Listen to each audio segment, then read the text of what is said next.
Então, bom dia para todo mundo. Hoje é dia 29 de outubro. Estamos retornando depois de 15 dias. Então, quem pode me ajudar a fazer uma retrospectiva do que foi lido?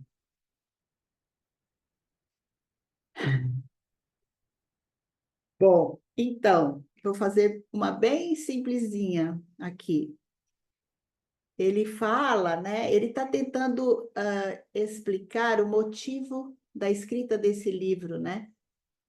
E ele fala que essa atividade cognitiva ela pode ser muito bem relacionada à nossa capacidade visual e que as duas podem ser revigoradas através da meditação e da concentração. E ele diz que quem expõe uma visão espiritual tem que colocá-las em pensamentos sem perder o caráter imaginativo. Que esse foi o desafio o tempo todo dele, né? E a gente, numa escala bem pequenininha também, quando precisa falar de alguma coisa espiritual, é um bruto de um desafio, né? Então, ele diz que primeiro a gente precisa ter, então, esse pensamento imaginativo, e depois que isso tem que ser compreendido por todos que tenham uma boa vontade em compreender. E ele diz que quando ele escreveu a ciência oculta e também a teosofia, que isso já é o início de uma disciplina espiritual, né? E eu colocaria também o conhecimento dos mundos superiores, né? Bom, daí ele fala o seguinte da ciência oculta. Ele diz que ciência oculta é a ciência daquilo que ocorre secretamente na medida em que não é percebido lá fora, na natureza, e sim na região para onde a alma se orienta ao dirigir seu íntimo ao espírito, né? Porque ele também fala aqui sobre o que significa esse oculto, né? Que as pessoas podem pensar a respeito desse oculto. E ele também fala que todo esse conhecimento do âmbito espiritual, ele é o resultado da visão própria dele, né? Porque muitas pessoas falam que ele copiou o que estava no Oriente e tudo mais, mas ele disse que ele teve essas vivências próprias, né? E que, por outro lado, qualquer um que tenha um organismo saudável, a partir da observação sensorial, pode obter um conteúdo espiritual também, mais objetivo, a partir das próprias vivências, né? Isso é um caminho que cada um pode fazer. Então, para mim, ficou isso. Se vocês têm mais alguma coisa, por favor, manifestem-se. Senão, vamos continuar a ler. Estamos na página 31, o caráter da ciência oculta. Posso começar?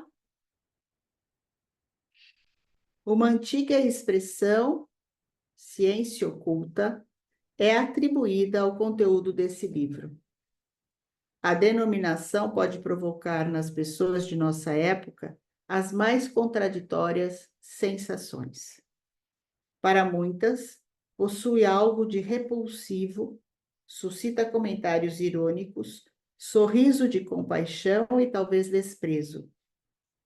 Tais pessoas imaginam que um modo de pensar assim designado só possa consistir em sonhos ociosos, em visões fantásticas, que por detrás dessa pretensa ciência só possa ocultar-se a compulsão de reativar toda espécie de superstições, repudiadas, e com razão, por quem conheceu o verdadeiro espírito científico e o genuíno anseio por conhecimento.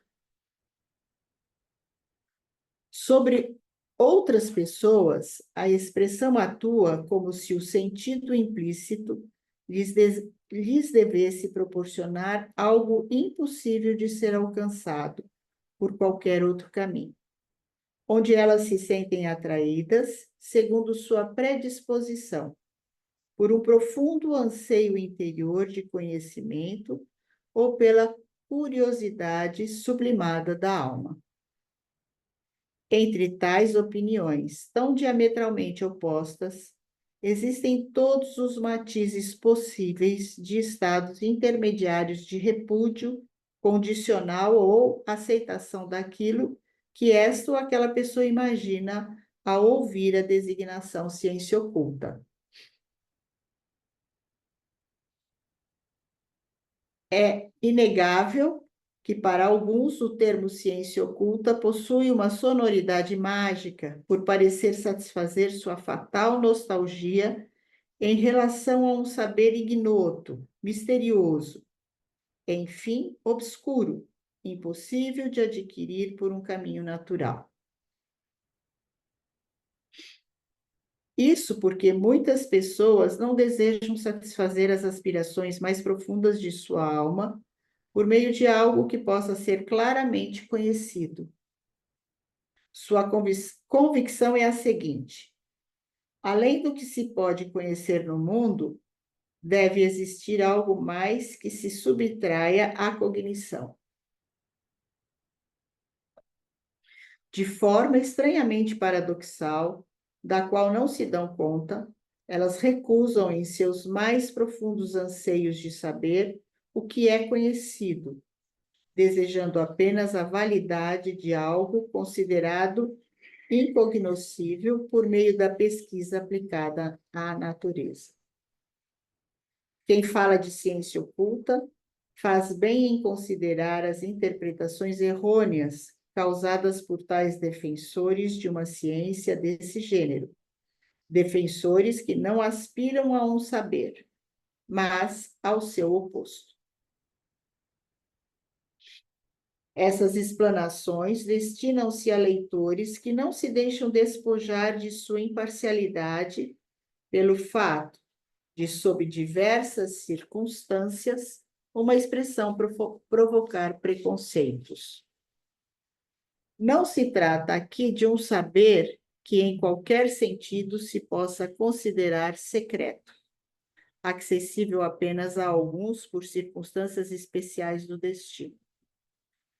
Faremos jus ao uso aqui proposto da expressão se considerarmos o que Goethe tem em mente ao refletir-se aos mistérios manifestos nos fenômenos do universo. E aqui tem um rodapé que eu vou ler.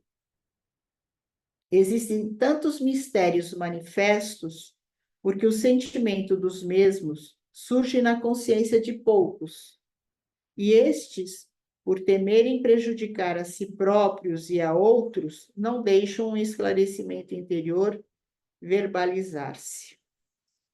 Goethe, 1821, e daí diz o volume, a página e tudo mais.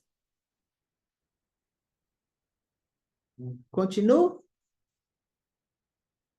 O que permanece oculto, entre aspas, não manifesto nesses fenômenos, ao serem eles compreendidos apenas pelos sentidos e pelo intelecto a este ligado, é considerado como conteúdo de uma forma suprassensível de conhecimento. E aí tem mais um rodapézinho aqui. Parece que a expressão ciência oculta, tal como foi empregada por nós em edições anteriores, foi impugnada justamente por se alegar que uma ciência não pode ser algo oculto, para quem quer que seja. Haveria razão nisso se o assunto implicasse tal intenção, o que não é o caso. Assim como a ciência da natureza não pode ser chamada de ciência natural, no sentido de pertencer pela própria natureza a cada um, tampouco este autor subentende por ciência oculta uma ciência escondida, e sim uma ciência relacionada com o que para a forma comum de conhecimento permanece irrevelado nos fenômenos do mundo, uma ciência do oculto, do mistério manifesto. Contudo, essa ciência não deve constituir mistério para ninguém que busque seus conhecimentos pelos caminhos adequados. Para quem considera a ciência apenas o que se revela por meio dos sentidos e do intelecto, a serviço destes, naturalmente, o que se subentende aqui como ciência oculta não é ciência alguma. Contudo, se quisesse compreender a si própria, tal pessoa deveria reconhecer estar recusando uma ciência oculta, não por um discernimento fundamentado, mas por um julgamento arbitrário, oriundo de uma sensibilidade puramente pessoal.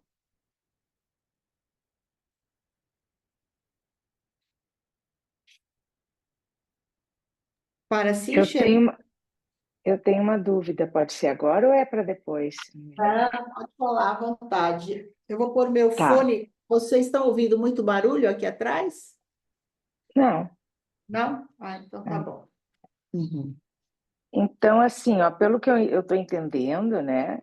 Ele está dizendo assim que ela é oculta até na medida em que aquele que busca adentrar a esse como é irrevelado, né? Aquilo que não está revelado ainda, né? Mas se propondo, né, dentro de um caminhar que ele fala lá no mundo superiores e acredito que vai falar aqui também, o indivíduo é capaz de ter, né, compreender, enxergar, revelar aquilo que está irrevelado, que por isso que é oculto, né? Sim. Mas existem caminhos corretos para revelar. Nessa última parte é isso, né? Eu Então, acho é o que ele vai dizer aqui nesse livro e o que ele disse nos outros também, né? Existe um caminho para aham, falar, né? E acho uhum, que ele falou aqui um pouquinho antes, através dos isso, sentidos, né? Através das isso, percepções sensoriais, a gente pode fazer esse caminho, que foi indicado, inclusive, pelo Goethe, uhum, que é uhum. o caminho de observação dos fenômenos, né? Que é a fenomenologia. E eu achei muito legal quando ele fala ali que a ciência natural, ela não é natural por si própria. Ela passa. Eu achei muito legal, porque a gente fala hoje a ciência, nós já temos uma matriz clara, né, introjetada quando se fala ciência, mas ela só é ciência porque teve esse revelar daquilo que é natural. Mas o que é esse natural? Ele não é natural por si. Ele passou a ser natural na medida em que a gente foi lá e começou a desvendar os fenômenos, né? Achei muito Sim, legal isso aí é isso, fantástico. Parece tão fantástico. óbvio, né? Mas o jeito que ele Não escreveu, é que ele óbvio, falou, foi é, muito legal.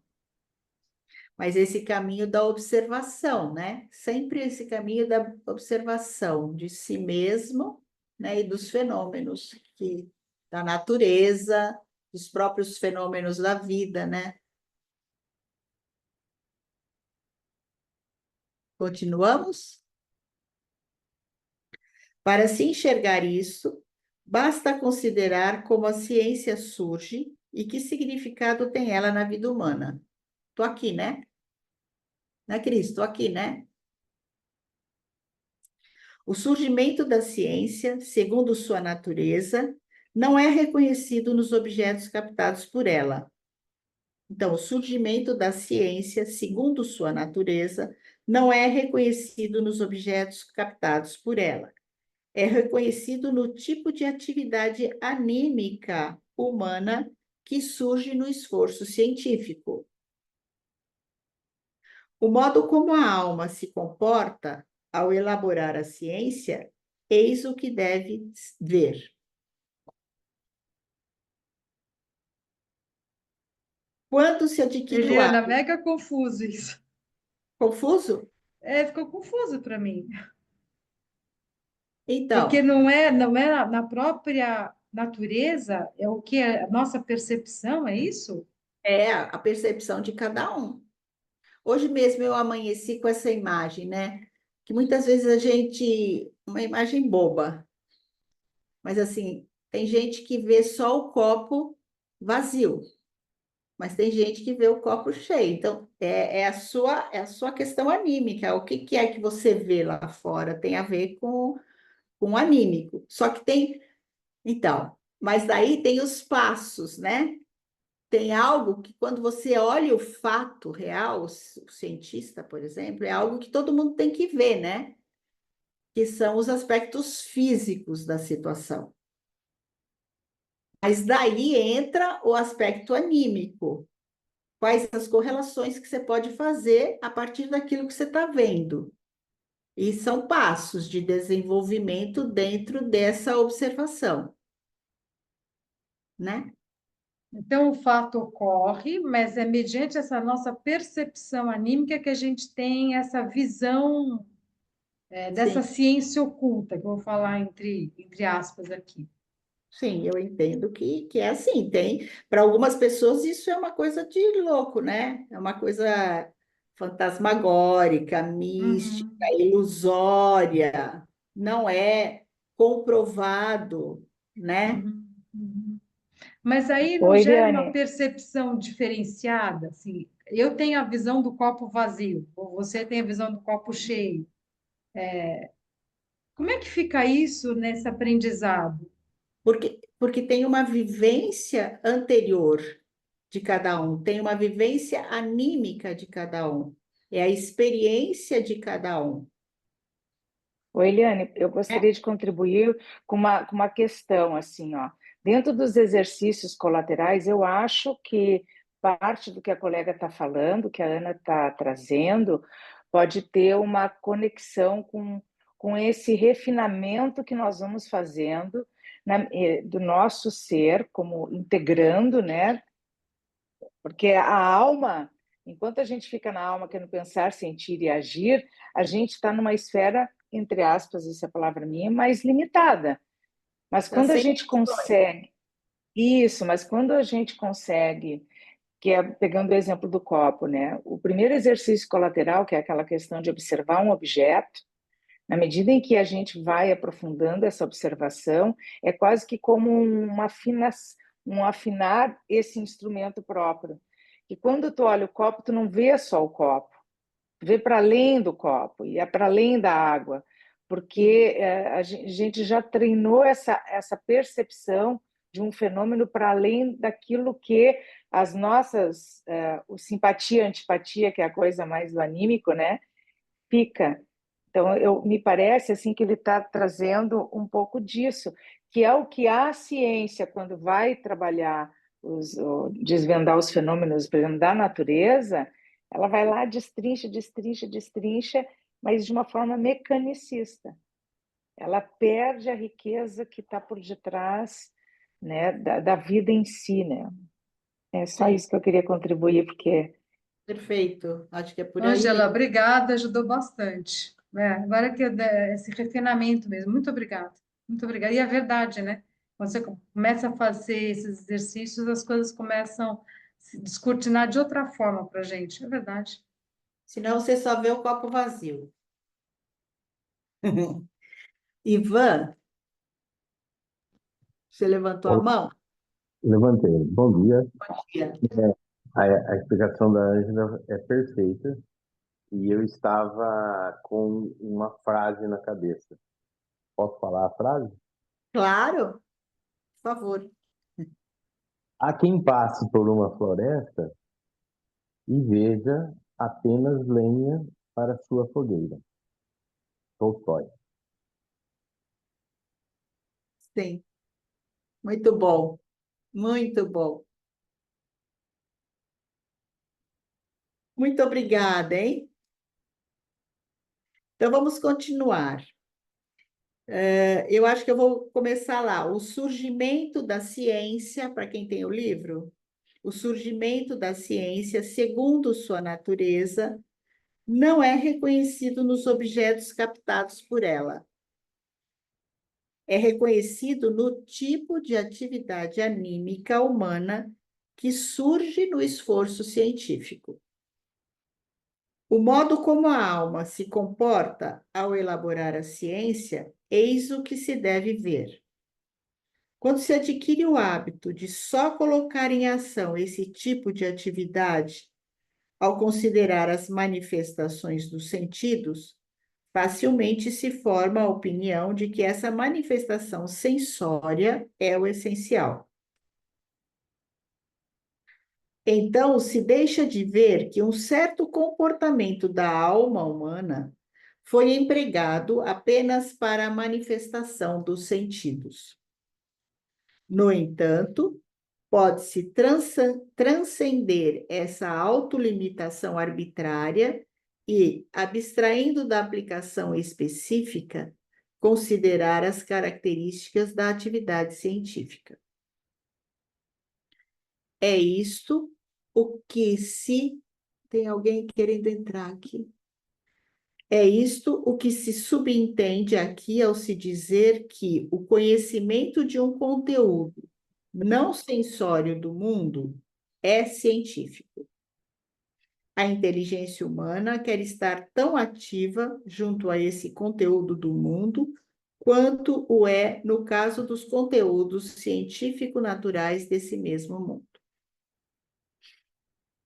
A ciência oculta deseja emancipar o método e a atitude investigativa das ciências naturais, os quais, em sua esfera, se atêm ao contexto e ao decorrer dos fatos sensórios dessa aplicação especial, porém conservando-os em sua característica pensamental e outras. Ela quer falar sobre o não sensível do mesmo modo como as ciências naturais falam do sensível. Enquanto a ciência natural permanece no âmbito sensível com esse método de investigação e essa maneira de pensar, a ciência oculta deseja considerar o trabalho anímico junto à natureza como uma espécie de autoeducação da alma, aplicando os frutos dessa educação ao âmbito não sensível. Ela deseja proceder de modo a falar não sobre os fenômenos sensíveis como tais, e sim sobre os conteúdos não sensíveis do mundo, tal qual o pesquisador da natureza fala sobre os sensíveis. Do procedimento científico natural, ela conserva a disposição anímica inerente a ele, ou seja, justamente o que faz do conhecimento da natureza uma ciência. Por isso lhe cabe designar-lhe como ciência.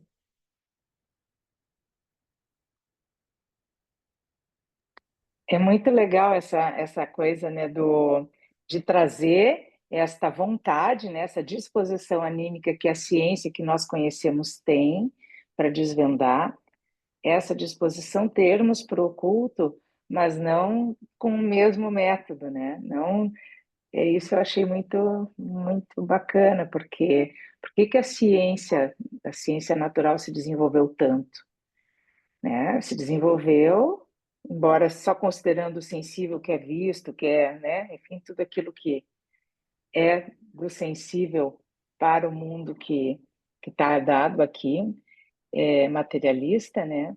Ele pede a disposição anímica, né? Uhum. Mais um outro método. Isso é muito legal. E por isso ciência, né? Por isso ciência, exatamente. Quem considerar o significado da ciência natural na vida humana, perceberá que esse significado não pode esgotar-se com a aquisição de conhecimentos sobre a natureza, pois jamais tais conhecimentos podem conduzir a algo além da vivência do que a própria alma não é, do que a própria alma humana não é. O elemento anímico não vive naquilo que o homem conhece junto à natureza, mas no processo cognitivo. É em sua atividade junto à natureza que a alma vivencia a si própria. O que ele adquire de modo vivaz, o que ela adquire de modo vivaz, é algo diverso do próprio saber sobre a natureza. Trata-se do autodesenvolvimento experimentado no conhecimento da natureza. A aquisição desse autodesenvolvimento é o que a ciência oculta quer aplicar em domínios que transcendem a simples natureza. O ocultista não quer negar o valor da ciência natural, e sim reconhecê-lo até melhor do que o próprio cientista natural. Ele sabe que sem a exatidão de raciocínio que vigora na ciência natural, não lhe seria possível fundamentar qualquer ciência, mas sabe também que, uma vez adquirida, mediante um autêntico aprofundamento no espírito do raciocínio científico natural, essa exatidão pode ser conservada pela força da alma para outros domínios. Sem dúvida que surge algo preocupante. Na observação da natureza, a alma é guiada pelo objeto observado em medida muito maior do que no caso dos conteúdos não sensíveis do mundo. Neste último caso, ela deve possuir em grau mais elevado, a partir de impulsos puramente interiores, a capacidade de conservar a essência do raciocínio científico. Como muitas pessoas acreditam, inconscientemente, que essa essência só possa manter-se pelos métodos dos fenômenos naturais.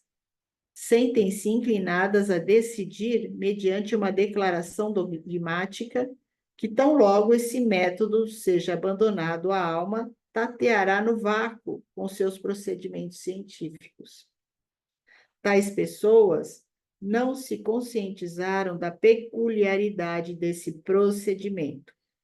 Em geral, elas formam seus juízos a partir dos erros que necessariamente surgem quando a atividade científica, junto aos fenômenos da natureza, não está suficientemente consolidada. E, apesar disso, a alma humana quer entregar-se à consideração das esferas não sensíveis do mundo. Obviamente, disso decorre muita declaração não científica sobre os conteúdos não sensíveis do mundo. Isso não porque tal manifestação não possa, por sua natureza, ser científica, mas porque, nesse caso especial, houve falha na autoeducação científica ao se observar a natureza. Ele está falando aqui no contexto da ciência mesmo, né? Que não tem esse olhar, assim, essa visão. Por isso que tem essa percepção, é isso? Nesse último pedaço, eu entendo que é mais um estudo mais científico mesmo, um método científico, não nessa autoaprendizagem, nesse olhar que a gente tem nessa construção. O que eu entendi é que, mesmo para você chegar a essa ciência oculta, você tem que ter uma disciplina no seu olhar e não ficar só na superficialidade da observação daquilo que é sensorial. É um cuidado para não se perder, né? Eu entendo também na tua linha, Eliane. Ele está chamando a atenção para a gente ter um cuidado para não se perder. Daí a importância dessa disciplina mesmo. Sim. Daí por isso que muitas vezes a ciência do oculto, as investigações do oculto é considerada não ciência. Porque um para num determinado estágio, já sai dizendo que é assim, outro dizendo que é assado, e aí a coisa, eu entendi mais ou menos assim, eu fui por aí. Eu também entendi assim, tem que ter uma disciplina, um critério, um aperfeiçoamento de cada indivíduo, né? Aquilo que a gente vem falando aqui, né? Quem deseja falar da ciência? Obrigada. Fala, Ivan, desculpe, eu não vi que você estava de mão levantada. Por favor. Ivan?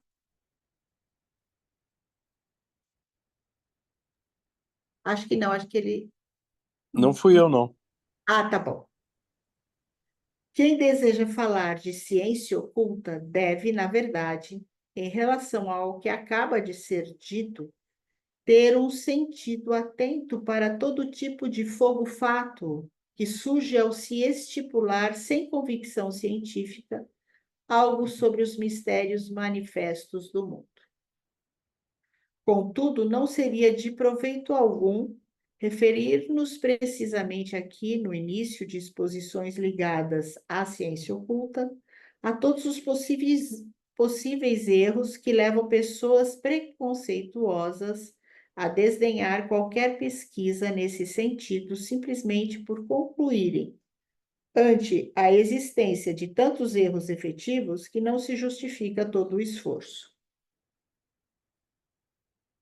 Como, no entanto, a recusa da ciência oculta por parte de cientistas ou críticos de mentalidade científica se baseia, em geral, no julgamento arbitrário referido acima, e a referência a erros é muitas vezes inconscientemente apenas um pretexto, por ora, uma discussão com tais opositores é pouco frutífera.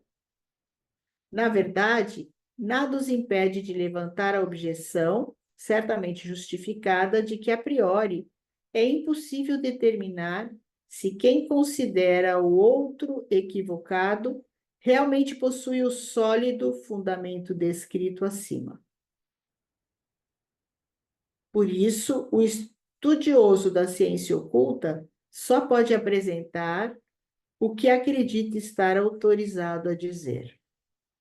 O julgamento sobre seu direito de fazê-lo só pode ser feito por outras pessoas, porém somente aquelas que, evitando qualquer manifestação arbitrária, sejam capazes de compreender sua maneira de comunicar os mistérios manifestos do suceder cósmico. Na verdade, cabe-lhe mostrar como que ele comunica se relaciona com outras conquistas do saber e da vida. Quais são as objeções possíveis e em que medida a realidade sensorial imediata confirma suas observações. Todavia, ele nunca deveria aspirar a fazer sua exposição atuar mais pela arte de persuadir do que por seu conteúdo. Os cuidados, né, de quando a gente vai passar esses conteúdos. Pode-se ouvir frequentemente a respeito de explicações científico-esotéricas a objeção de que estas não provam o que apresentam, simplesmente afirmando isto ou aquilo e dizendo tratar-se de constatações da ciência oculta. Interpretará mal as explanações a seguir quem acreditar que nelas se apresente algo nesse sentido. O que se almeja aqui é fazer desenvolver, na medida de suas possibilidades, o que desabrochou na alma durante o conhecimento da natureza, chamando depois a atenção para o fato de, nesse desenvolvimento, a alma ir ao encontro de fatos suprassensíveis. Nisso se pressupõe que todo leitor capaz de aceitar o conteúdo desse livro vá necessariamente ao encontro de tais fatos. É certo que existe uma diferença em relação à observação puramente científico-natural no momento em que se penetra no âmbito científico-espiritual. Na ciência natural, os fatos se apresentam no campo do mundo sensório. O cientista natural considera a atividade anímica como algo que se reporta ao contexto e ao curso dos fatos sensoriais. Já o cientista do espírito deve colocar essa atividade anímica em primeiro plano, pois o leitor só alcança os fatos quando se apropria corretamente dessa atividade anímica. Esses fatos, mesmo sendo incompreendidos, não se apresentam como nas ciências naturais. à percepção humana até sem a atividade anímica. Eles se manifestam a ela muito mais por meio da atividade anímica. O apresentador da ciência espiritual pressupõe, portanto, que o leitor procure os fatos junto com ele. Sua apresentação será de modo a relatar sobre o encontro desses fatos, não prevalecendo arbítrio pessoal em seu modo de fazê-lo, e sim um sentido científico educado conforme a ciência natural. Ele também terá, pois, necessidade de falar dos meios pelos quais se chega a uma observação do não sensorial do suprassensível. Quem se dispuser a aceitar uma exposição da ciência oculta, logo perceberá que, por seu intermédio, são adquiridas representações mentais e ideias nunca obtidas antes. Assim, chega-se também a um novo pensamento a respeito do que anteriormente se entendia como a natureza da comprovação. Aprende-se que, para a apresentação científico-natural, a comprovação é algo que, por assim dizer, lhe é trazida de fora. No pensar científico-espiritual, porém, a atividade que na ciência natural a alma dedica à prova reside na busca dos fatos. Não se pode descobri-los quando o caminho para eles já não é comprobatório. Quem realmente percorre esse caminho também já vivenciou o comprobatório, não sendo possível realizar coisa alguma por meio de uma prova acrescentada de fora. O fato disso ser ignorado no caráter da ciência oculta provoca muitos mal-entendidos. Tudo bem? Pode continuar, né? Toda ciência oculta deve brotar de dois pensamentos possíveis de arraigar-se em qualquer ser humano. Para o ocultista, tal como entendido aqui, esses dois pensamentos expressam fatos possíveis de serem vivenciados, quando para isso se utilizam os meios corretos. Para muitas pessoas, esses pensamentos já constituem afirmações altamente discutíveis, sujeitas a muita contenda, quando não representam até mesmo algo cuja impossibilidade se pode comprovar. Esses dois pensamentos são os seguintes. Primeiro, que, além do mundo visível, existe outro invisível, inicialmente oculto aos sentidos e ao intelecto, ligado a estes. Segundo, que é possível ao homem, mediante o desenvolvimento de faculdades nele latentes, penetrar nesse mundo oculto. Tal mundo oculto não existe, diz um. O mundo, entre aspas, o mundo percebido pelos sentidos humanos é o único.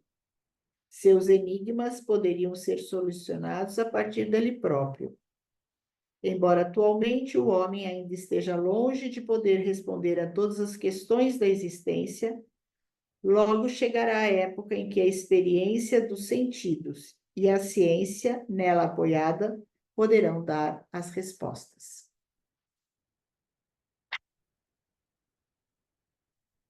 Não se pode negar a existência de um mundo oculto atrás do visível, dizem outros. Porém, as forças cognitivas do homem não são capazes de penetrar nesse mundo. Elas possuem limites que lhes são intransponíveis. Por mais que a necessidade da fé recorra a tal mundo, uma verdadeira ciência apoiada em fatos seguros não poderia ocupar-se com um mundo desses. E um terceiro grupo considera uma espécie de audácia o homem querer, mediante seu trabalho cognitivo, penetrar num domínio em relação ao qual deve renunciar ao saber e contentar-se com a fé. Os partidários dessa opinião sentem que é injusto o frágil ser humano querer penetrar no mundo que só pode pertencer exclusivamente à vida religiosa. Também se argumenta que seria possível a todos os homens um mesmo conhecimento dos fatos do mundo sensível, ao passo que sobre as coisas suprassensíveis só poderia entrar em questão a opinião pessoal de cada um, não se podendo falar de uma certeza universal nesse sentido. Outros afirmam muitas coisas mais. Pode-se ter certeza. A observação do mundo visível propõe ao homem enigmas que jamais podem ser solucionados a partir dos fatos desse mesmo mundo. Desse modo, por mais que a ciência desses fatos tenha progredido, eles permanecerão insolúveis. É que, por sua natureza intrínseca, os fatos visíveis apontam claramente para um mundo oculto. Quem não admite isso se fecha aos enigmas que por toda parte emanam nitidamente dos fatos do mundo sensório. Nem mesmo quer admitir certas questões e enigmas, acreditando, portanto, que todas as questões possam ser respondidas pelos fatos manifestos aos sentidos. As perguntas que ele quer formular poderão, todas elas, ser respondidas por fatos que, segundo ele afirma, serão descobertas no decorrer do futuro. Isso é perfeitamente admissível, mas por que deveria esperar respostas em certos assuntos que não faz pergunta alguma? Quem aspira à ciência oculta diz simplesmente que tais questões lhe são óbvias por si, devendo ser reconhecidas como uma expressão plenamente justificada da alma humana. Ora, a ciência não pode ser comprimida dentro de limites pelo fato de se proibir ao homem o questionamento imparcial.